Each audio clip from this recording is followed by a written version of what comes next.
Well, what do we have here? A positive Pokemon criticism video? I never thought I'd see the day. Or at least not this soon.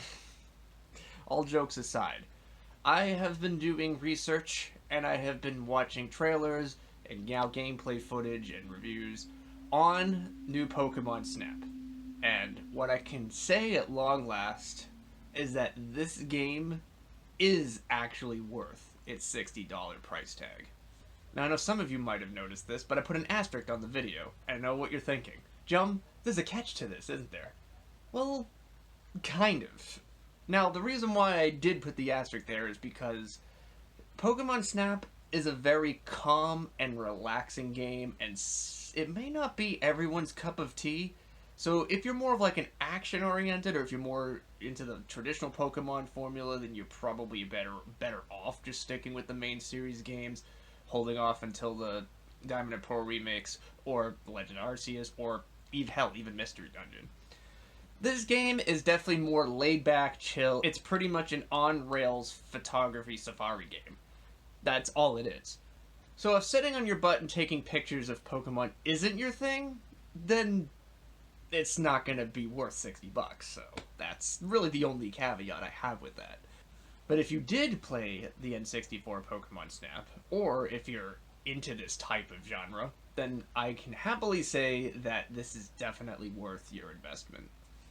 One of the biggest fears that I had in the beginning was how much content this has, because there's only so much you could do, so I thought, with a game like this. However, Bandai Namco, you guys are geniuses. You did a fantastic job with Pokken Tournament, and you turned that into a fun experience.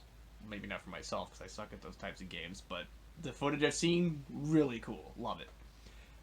And now with new Pokemon Snap, I don't know how you guys did it, but I'm happy to say that everything from the trailers is like pretty much what you seen way back then is what you get now, and it's absolutely stunning.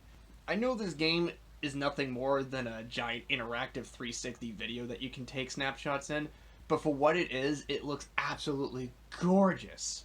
So many different environments, the colors, just the atmosphere, like everything about it it just gives a warm welcome to the world, and it's just breathing with life.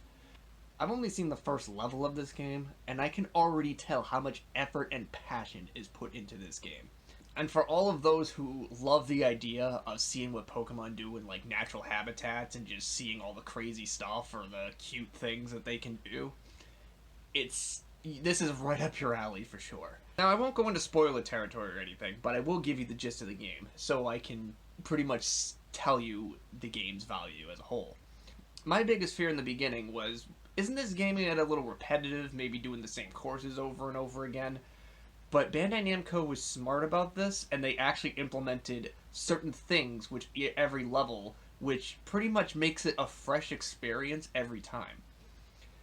Not only do you have the day and night cycles for most of the levels, but the more you gain experience by taking good photos of specific Pokemon, and your level increases, pretty much every single level that you go through in every course has new Pokemon or new things that they can do within every level, which just adds a fresh new take on the level every single time.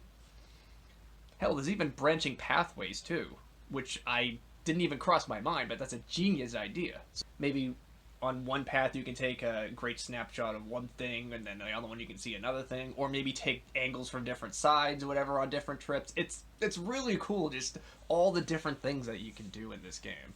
Of course, you get all the helper items too, like the apples and the Lumecid balls or whatever they're called. I already forgot the name of them, but it's just a bunch of different tools at your disposal.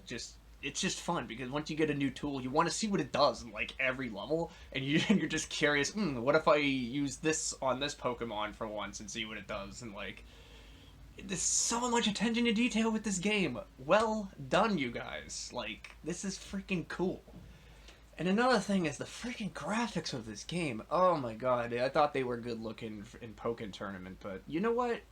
I think this art style is a little bit better because it still has the cartoony nature, unlike the more like realistic approach that Pokken had, but it's still like, it's like that fine line between like real and cartoony, which works so well with Pokemon. I mean, seeing this is just we're getting spoiled now, just because we're seeing graphics and environments and freaking lighting and just passion like this, and it kind of makes us want it in the original games now. If I'm being totally honest, like it is asking for a shitload, but just imagine if they're able. I mean, if they're able to do something like this for just an on rails game that's has scripted events or whatever. Just imagine if they took some elements like that and put them into like Legends Arceus, for example. Oh boy, wouldn't that be something? Granted, it's not made by the same developers, so and it's an entirely different game. Obviously, there's a lot more detail that you can put in Pokemon Snap because of its scripted nature, and I'm happy to say that they took advantage of that fact and made it the best it could possibly be. But even though the fact that there's so many different things that Pokemon can do, whether it's on like different day and night cycles or the different levels that make them do things, like one thing that IGN pointed out is that it's not only new Pokemon that you see when you level up on the stages, it's also how Pokemon interact with you as well. I think one of the perfect examples was the Pichu and Grookey at the beginning.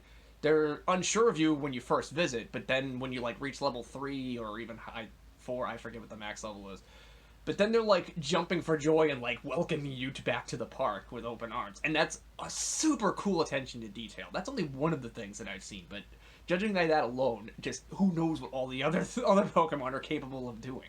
It's like a glorified interactable movie, pretty much. It's so good just because it breathes so much life into the Pokemon world, and it literally makes things come to life. Kind of like a redundant statement there, but still, like this.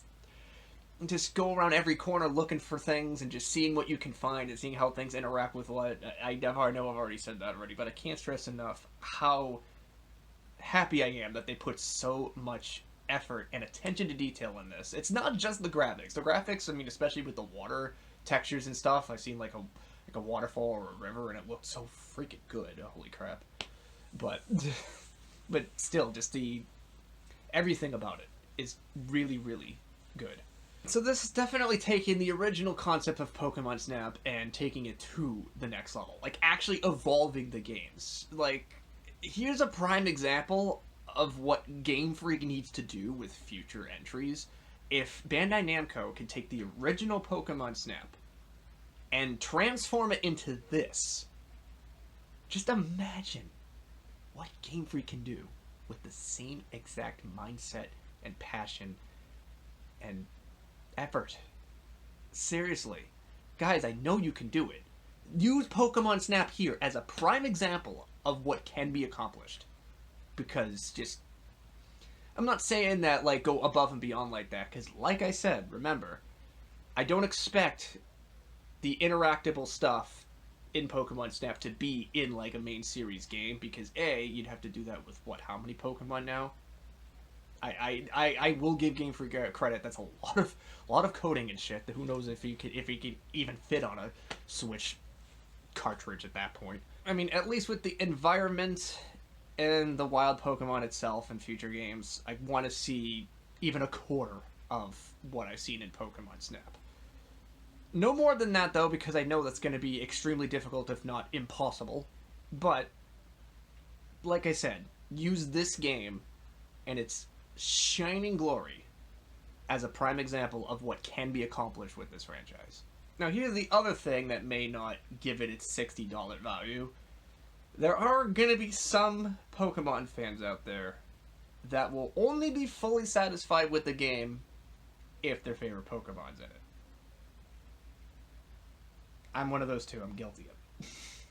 Now, I strongly suggest, if you are one of those types of fans, I strongly suggest you look up what the Dex list is on Cerebi. Yes, it kind of is a spoiler, but honestly, it's better to spoil yourself of the entire Dex than buy the game and go through the entire thing and realize, well, what the hell, my favorite Pokemon never showed up.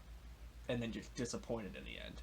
Granted, that's such a small nitpick or whatever, but I will admit, though, that the Pokemon selection for this game, going back to that popular Pokemon Piss Me Off video, is definitely a lot of fan favorites made the cut. It's the same exact shit as Sword and Shield again. The only fan favorite that didn't make the cut, and I'm bloody shocked, is Lucario. How? Like, I thought he was on the top 5 list. How the hell did he not make the cut? Yeah, you want to know who did make the cut, though? Oh, shocker. I think it's like a law now with the Pokemon Company where he has to show up in a game as part of the protocol. Like, by the Pokemon code, you have to have Charizard in a game, or else you can't release it. Or at least that's the impression I got for the past 10 years. So unfortunately, the original Team Latina members didn't make the cut. Again. But honestly, I kind of expected at this point because their popularity is very low, if not non-existent. Although one thing I can say is, did we really need every single evolution in the game? Again. It's not that I don't like the evolutions. In fact, I absolutely love Jolteon. But that you're clogging a good 5% of the damn total list just by... it's like the same thing with Pokepark. Like, yeah, both games had all the evolutions in it for some reason. And Charizard. That's right, he made both games again, didn't he? Now, many of you are asking, Jum, you're gonna get the game, right? Because you said so many positive things about it. Well, no, I'm not. And the reason why is, well, not necessarily because Dragonite and the Lotties didn't make it, but because a certain 3-headed dragon did.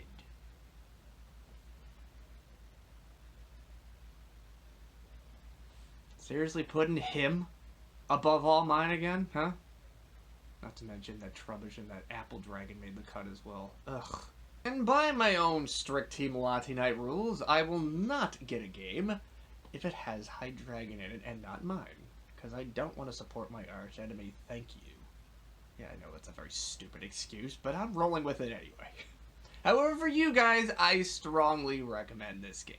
If you are looking for a nice chill time and want to watch Pokemon do some crazy and fantastic and adorable things, this is the perfect game for you. Fun times all around. Now, I know you got VIP status and everything, but next time, could you, invite 3 friends to the next game? It'd be much appreciated. Hey, this is PostJum. After I just finished recording this and I checked Cerebi again, I kid you not, there's a new set of cards coming out in Japan that is called Eevee Heroes with all the Eevee evolutions. This is exactly my point! Seriously? After I just said they're overpopular and toned them down.